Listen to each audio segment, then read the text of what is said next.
Chapter 41. Siddle finally met Hannibal through the bars. It was just that Hannibal was inside and she was sitting outside. Outside the bars was a transparent glass wall. The elegant man sat on an iron chair, leisurely flipping through the pages of a book in his hand. When he saw Siddle coming, he just raised his head and smiled at her with a gentle expression. "Little biscuit, I'm glad you're willing to come see me." "Nothing?" Siddle asked, "Are you okay in there?" She suddenly had a feeling of déjà vu, the phenomenon of seeing the future through dreams, that she was visiting a prisoner, even though it seemed like she was really visiting a prisoner right now. Hannibal smiled gently, "It's not too bad. At least the police are all polite and nice people." Siddle decided to get straight to the point. "When will you be out?" "Maybe in a few days." Hannibal pretended to be troubled and pondered for a moment. "Anyway, it seems that Mason's lawyers have prepared dozens of charges to accuse you." Seeing the man's gentle and consistent expression, Siddle understood the situation in her mind. Since Hannibal already had a plan, Siddle was also preparing to leave. But before she left, Hannibal, who was lowering his head and flipping through the Bible, suddenly stopped. He looked at the scene of the father and son fighting in the colorful illustration on the page, and suddenly spoke, as if he was mumbling to himself, and seemed to be talking to Siddle. "God asked Abraham to sacrifice Isaac. He probably wanted to eat him." Siddle stopped, turned around and caught Hannibal looking up. His indigo eyes seemed to contain a secret desire. Siddle thought for a moment and then said tactfully and sincerely, "Although I don't understand the story in the Bible, in reality, eating human flesh will cause infection, Doctor." Hannibal seemed to be amused by her. His eyes curved slightly and he smiled. "Oh, is that so?" "You're right, Siddle." She felt a little scared when she heard his gentle tone, as if he was coaxing a child. The little girl turned around, took 2 steps forward, her blue eyes on her delicate face stared at Hannibal. "Although we have no relationship, I still want to say one thing. I don't hope to see you tied up in a cell with both hands next time we meet." Hannibal smiled even brighter. "I promise you, that day will never happen." This man was unbearably confident. Siddle suddenly asked, "Doctor, do you know Chinese?" "Hannibal?" ? He nodded, then saw the little girl in front of him take a deep breath with a serious expression, took out her cell phone from her pocket and started playing a song. "The greatest tragedy in life is the loss of freedom. The greatest pain in life is losing loved ones, friends. Iron doors, iron bars, then iron chains. Hands on the iron bars, I look out. How beautiful life is outside. When will I be able to return to my homeland? When will I be able to return to my homeland?" The lyrics were sung by a gentle male voice, filled with sadness, seemingly full of regret, each word and sentence filled with tears. "Hannibal?" The cheerful smile on his lips suddenly froze. Siddle held the phone and stood in front of him with a mature appearance and serious expression. "I don't mean anything by it. I just want to let you feel the atmosphere in prison first." The girl gave her advice with all her heart, like an elder was kindly teaching her grandchild. "Maybe if you had experienced the feeling of being in prison before, you might have thought more openly. Don't rely on your high IQ to do things that you know are against the law but still do."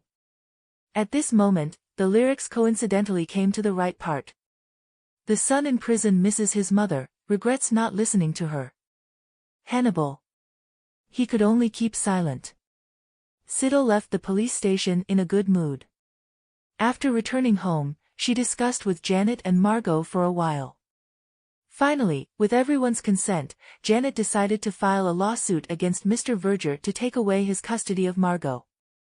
Based on Margot's testimony, the evidence that Margot recorded through Siddle's mini camera, and the fact that the Verger family was still struggling to solve Mason's problem, Janet easily won the lawsuit and gained custody of Margot. If it weren't for Mr. Verger's will, once in the Verger family with no more men, the entire property will be donated, then perhaps Margot still wants to fight for a part of the property. She is not the type of girl who has no desires, on the contrary, she is very ambitious and ambitious. But when discussing this issue, Siddle seriously made a proposal to Margot. Now if you return to Muskrat Manor, you can pay Mason back for everything he did to you. After all, he is a useless person. As for Margot, she is still the owner of Muskrat Manor. Margot can completely secretly abuse Mason. But I don't suggest you do this. Siddle looked straight into Margot's eyes, not because I pity Mason, but I don't want your hands to be stained with blood because of that scum. You can have a bright life instead of punishing yourself for the mistakes of others. I don't want you to be stuck in that dark place. In the end, Janet decided to adopt Margot. She was quite cheerful. Louise's personality is too shy. She has always been worried about what to do in the future. It's good to have a strong older sister to protect and teach her more. This incident could be considered as turning a new chapter. Time slowly passed until the night before the first day of school. Before Janet sent the three of them to school, she gave each of them a farewell gift. I don't know how long it will be before we see each other again, the mature and beautiful woman sighed, reluctantly hugging the girls one by one. Siddle received a new model of game console. According to Janet, it was a handheld game console that had just been released in Japan. Because of the limited time, Siddle could only put the game console in her luggage first. Margot received a long dress with puffy sleeves. Janet thoughtfully dressed her herself. She tied Margot's long blonde hair into 2 braids and tied 2 bows. This is how girls should dress. Janet contentedly stroked Margot's head, turned her head to see Louise, who was both gentle and timid, standing beside her, and couldn't help but sigh. In the end, Janet stuffed Louise with a teddy bear.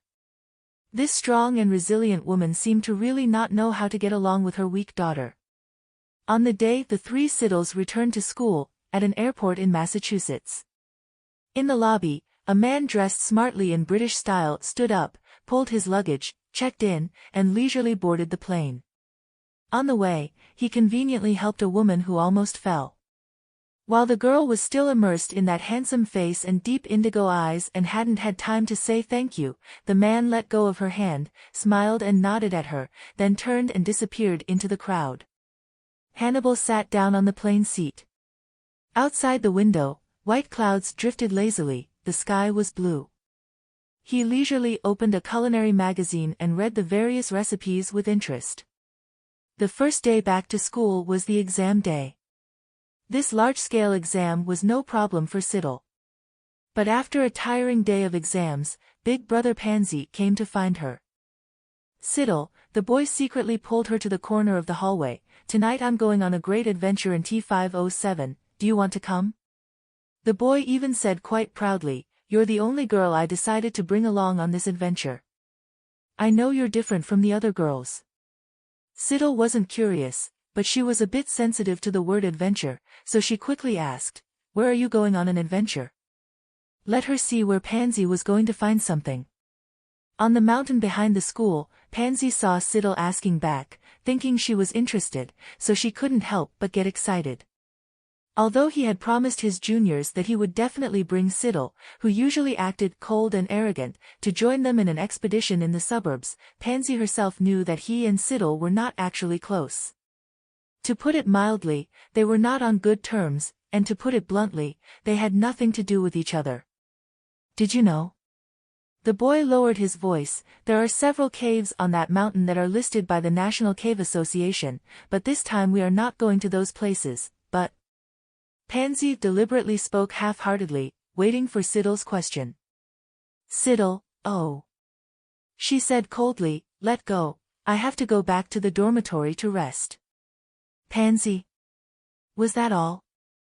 How could this person react so calmly? Shouldn't she be curious and follow her to ask? But when she thought of her previous experience of being beaten up by Siddle, Pansy didn't dare to make a mistake, nor did she dare to raise her voice, she could only resentfully let go. Seeing Siddle holding the book and leaving without hesitation, Pansy couldn't help but say after him, if you don't go, you'll definitely regret it. I swear, I only invited my 2 best friends, other than them, it's only you. Siddle couldn't stand the noise of the boy. She turned around, staring into Pansy's eyes with a faint smile. When do you guys plan to leave? Tomorrow night. Seeing that things seemed to have changed, Pansy was so nervous that her tongue twisted. Why are you leaving at night? Because you want to avoid the teachers, climb over the wall to go out. So what do you guys plan to do tonight? Discuss what to prepare for the adventure. Time, location, and number of participants. Evening after lights out, T507, Kroger and Patience. Siddle spoke like a machine gun. Pansy didn't know why he started to panic. He felt like a criminal being interrogated by the police, but looking at Siddle's cold eyes, he was angry but didn't dare to say anything. After answering, Pansy saw the girl who used to be carefree smile slightly, like a bright rose blooming in the snow, making the boy a little absent-minded. Immediately after, he heard her emotionless voice. Okay. She replied softly, I'll come tonight too. Pansy was overjoyed. Siddle was also in a good mood. She smiled mysteriously, looking down at the boy with an arrogant gaze. Tonight, she would let them know what times change, people are not like before meant. This was the price of trusting others easily. When Siddle returned to the dormitory, it was almost 9 o'clock. She tiredly piled the books on the table, yawned, and walked lazily towards the bathroom, but accidentally bumped into Jacqueline. That wasn't quite right. It was Jacqueline who came from behind and coldly pushed Siddle away. Without any apology, she rushed straight into the bathroom and locked the door. Siddle staggered after the collision. She leaned against the wall to steady herself, only raising her head in time to see Jacqueline's red eyes coldly glancing at her with hatred. Her eyes were red, most of the whites were covered with blood vessels, her eye bags were blue and black, as if she hadn't slept well for a long time. Siddle leaned against the wall, feeling like her arm was bruised. She rubbed her shoulder. Margot behind her quickly came forward to support her, worriedly asking, Are you okay? It's okay. Siddle waved her hand. Louise also rushed over. This little girl's big eyes, which were both soft and sweet like honey, rarely showed dissatisfaction. Why didn't you even say sorry to Jacqueline? Siddle was surrounded by 2 little girls. I'm really fine. Compared to her shoulders, Siddle was more concerned about something else. She asked, What happened to Jacqueline? It seemed like the little girl had a deep hatred for her. Summer vacation passed. She didn't do anything. How did Jacqueline automatically upgrade the relationship between the two of them to a negative level? I don't know, Margot frowned. He seemed very angry today. He looked dissatisfied with everything he did. While they were talking, the bathroom door opened. Jacqueline walked out. Passing by the 3 of them, Louise mustered up her courage and walked over, intending to stop her. Jacqueline. Jacqueline suddenly glared at the 3 of them, especially Siddle. The little girl snorted in disdain and turned her resentful gaze towards Siddle.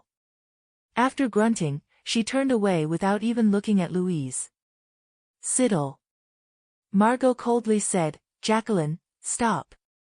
The little girl wanted to say something, but Jacqueline had no intention of listening at all, and walked towards her desk without stopping. Margot frowned angrily and was about to step forward but was stopped by Siddle. Siddle said softly, It's okay. I forgive Jacqueline. He probably had a stomachache anyway, and when he went to the toilet, he probably pooped his brain out, and now he's lost the ability to understand human language. Siddle was a little annoyed, although she could see that Jacqueline's condition didn't seem right, but it had nothing to do with her, and Jacqueline being in a bad mood wasn't a reason for her to casually vent her anger on others. After Siddle said those words, she was ready to confront Jacqueline. However, as hundreds of sarcastic words were swirling around in her head, she saw Jacqueline again, looking restrained but still stubbornly sitting at her desk without saying a word. It seemed that there was no intention of getting up to continue the move. Siddle saw that she did not continue to linger, comforted Louise a few sentences and went to sleep. Before going to sleep, Siddle saw that the lamp on Jacqueline's desk was still on. She couldn't help but glance over curiously, and saw that on the desk was a set of textbooks as thick as bricks. If you listened carefully, you could also hear the sound of writing rustling from behind the curtain hanging in front of the desk. Siddle glanced at the time. It was almost 11 o'clock. School life was too competitive. tomorrow morning she had to wake up at 7 o'clock. What kind of experience was it to have a competitive person in the dormitory? The dormitory lights were turned off at 12 o'clock. Siddle originally planned to take out her TS game console and play for a while before going to find Pansy and the others, but because today was a full day of exams, she was really a bit tired, and with the not-so-big conflict with her roommate Jacqueline just now, Siddle was not in the mood to play games. She simply put on her headphones, lay on the bed, listened to music, and quietly waited for midnight. Not knowing how much time had passed, Siddle felt a little sleepy. She tried to open her eyes, and suddenly felt someone beside her bed. Outside the curtain, there seemed to be a pair of eyes with a cold gaze filled with hatred lingering around her. Siddle immediately woke up. She held her breath, coldly looking out of the bed but didn't find anything. Could it be that she was having a nightmare while half asleep? Siddle rubbed her forehead, looked at the time, and saw that it was already 12:30. She took out her headphones, got out of bed, and took out the flashlight she had prepared. Before leaving the dormitory, Siddle glanced at Jacqueline's desk. Jacqueline was no longer at the desk, so she must have gone to bed. However, when Siddle looked over to her bed, her eyes were a little dazed. There were no slippers in front of the bed. Jacqueline was not in the dormitory. Why did she leave the dormitory alone late at night? Siddle remembered Jacqueline's red eyes, she clicked her tongue, and started to have a slight headache. She kept feeling that there seemed to be an indescribable change happening to Jacqueline.